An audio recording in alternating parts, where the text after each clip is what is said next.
Shabbat Shalom, notre paracha de la semaine, c'est paracha de Ré. Que veut dire Ré? Ça veut dire voir. Et qu'est-ce que l'on doit voir? On doit voir si on veut prendre le chemin des bénédictions ou le chemin des malédictions.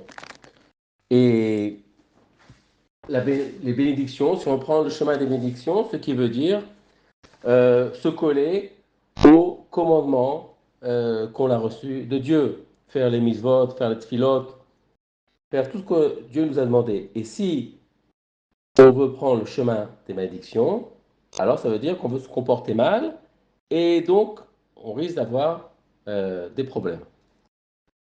Il y a bien deux choses qu'on doit retenir dans cette paracha, c'est Ben Adam la Makom et Ben Adam les Ravero.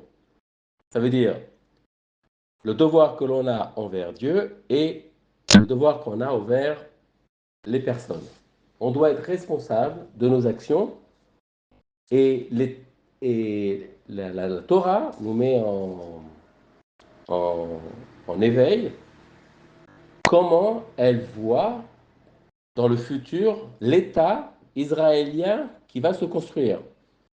Et on doit faire des choix moraux.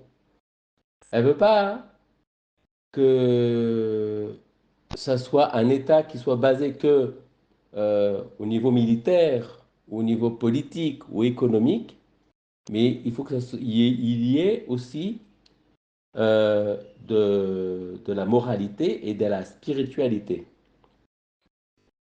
Et donc, on nous impose là, dans cette paracha, de réfléchir à une double responsabilité, donc qui est à la fois individuelle et collective. Et on nous dit que la force de la nation, l'État d'Israël, c'est pas seulement sur la taille, si c'est un grand peuple, si c'est un grand pays, ou seulement sur son économie, mais sur la morale du peuple. Comment on se conduit envers Dieu et comment on se conduit envers son prochain. Alors, on nous dit dans le Talmud Babli, dans Baba Batra, c'est ce qu'on apprend en ce moment, on est dans Baba Batra, et on nous dit il faut donner avec un œil bienveillant. Ça veut dire il faut donner large. Il faut pas chipoter, il faut donner large. Et ça, quand on fait de la tzedaka, il faut donner avec tout son cœur. Ça, c'est les mitzvot, ben Adam, les ravero. C'est ton devoir envers ton prochain. Ton devoir envers ton prochain, c'est de donner avec tout son cœur. Et c'est quoi la différence d'ailleurs entre une bénédiction et une malédiction? Alors là, il faut comprendre que quand on est à la bénédiction, on allait donc au mont Gerizim. Gerizim, ça s'écrit Gimel, Resh, Zain, Yud, Mem. La gematria de Gerizim, c'est 260. C'est donc 26 par 10. C'est quoi 26? 26, c'est le nom de Dieu Yud, Ke, Vav, Ke, Hashem. Et 10, c'est les 10 sphirotes. 10 sphirotes, c'est avec lequel, c'est quoi les sphirotes? Ce sont des faces de Dieu avec lesquelles il a créé le monde et où toute l'abondance, la force avec laquelle il a créé le monde descend sur terre. Et c'est à nous d'appeler ces forces-là, c'est à nous de demander ces forces-là pour recevoir cette abondance, ces 10 sphirotes. Et quand on veut donc les bénédictions et qu'on prie et qu'on fait ce que les commandements de la Torah, alors c'est comme si on allait sur le chemin du mont Gérizim et on demande toutes les bénédictions que l'on peut, que l'on peut avoir suivant les qualités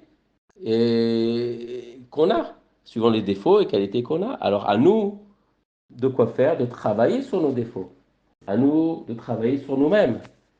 Pourquoi? Qu'est-ce qui a marqué donc euh, la première ligne de la paracha? Il y a marqué Re Anori Notem Lefanerem Ayom Bracha avec la. Il nous dit aujourd'hui je vous donne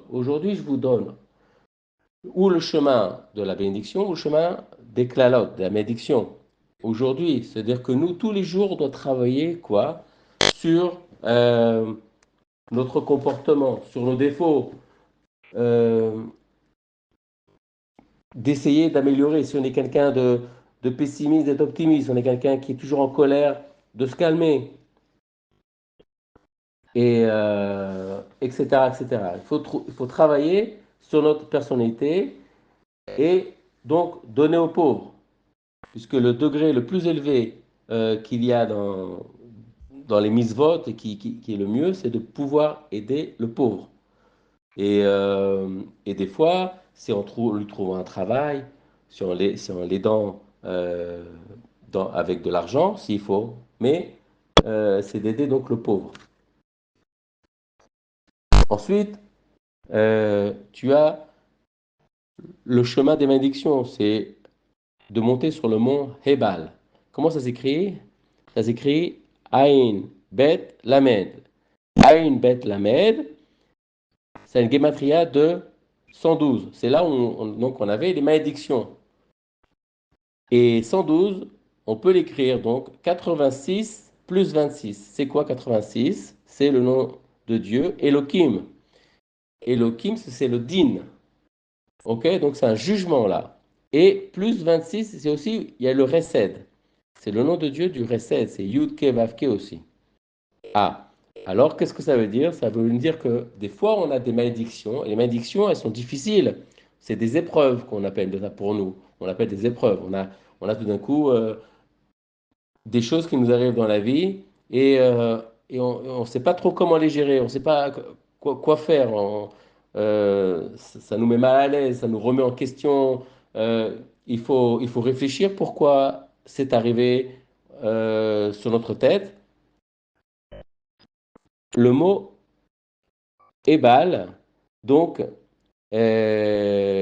donc on nous dit, ça a deux connotations. Ce sont des malédictions. Mais en fait, c'est un jugement. Ce sont des malédictions, mais quelque part, c'est une bénédiction, mais cachée. En fait, on a fait des bêtises, on s'est mal comporté, et, et donc Hachem, qu'est-ce qu'il essaie de nous faire? Il nous donne une épreuve, quelque chose qu'on doit passer, et de réfléchir dessus pour nous dire, tu n'es pas sur le bon chemin, tu n'as pas pris le bon chemin, choisis le chemin de la vie, choisis le chemin des bénédictions, et pas le mauvais chemin. Ensuite, au niveau de Dieu, qu'est-ce qu'on doit faire? Donc, on a dit Ben Adam la Makom et Ben Adam la Ravero. Ben Adam la Ravero, c'est de faire donc de la Tzedaka. Ben Adam la Makom, c'est quoi? C'est ici en Eretz Israël, il faudra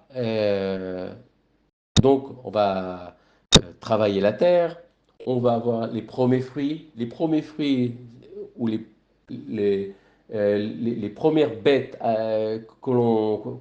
les bovins que l'on va avoir seront donnés, les prémices seront données à Dieu.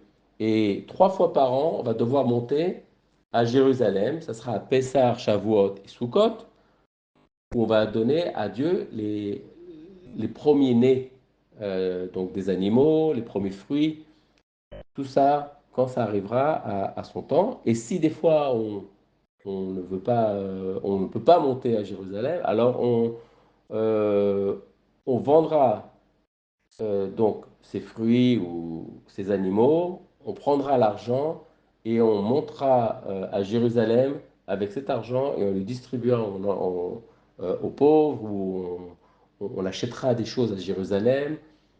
Tout ça, c'est pour redistribuer l'argent. Euh, donc, qu'est-ce qu'on essaie de nous apprendre là? C'est tout ce maaser, la tzedaka qu'on doit faire. Le maaser, c'est encore une sorte de prélèvement que l'on prend sur nos revenus et qu'on doit donner au temple, qu'on doit donner aux Lévi, aux Cohen, aux pauvres. Quand aussi le maaser que l'on doit laisser sur les champs. Quand on avait des champs avant, on laissait des épis sur les côtés. On pouvait les donner aux pauvres à glaner les épis qu'il y avait sur les côtés, de faire comme ça de la tzedaka. Tout ça, c'était pour redistribuer le bien d'une façon équitable un peu à tout le monde, parce qu'il y a des gens qui sont riches, il y a des gens un peu plus pauvres, et donc il faut aider les gens. Et c'est ça la question morale de la Torah, c'est comment aider les gens et de construire une bonne société sur une bonne moralité, en faisant du maaser et de la tzedaka, et en écoutant les commandements de Dieu et en le respectant. Shabbat Shalom.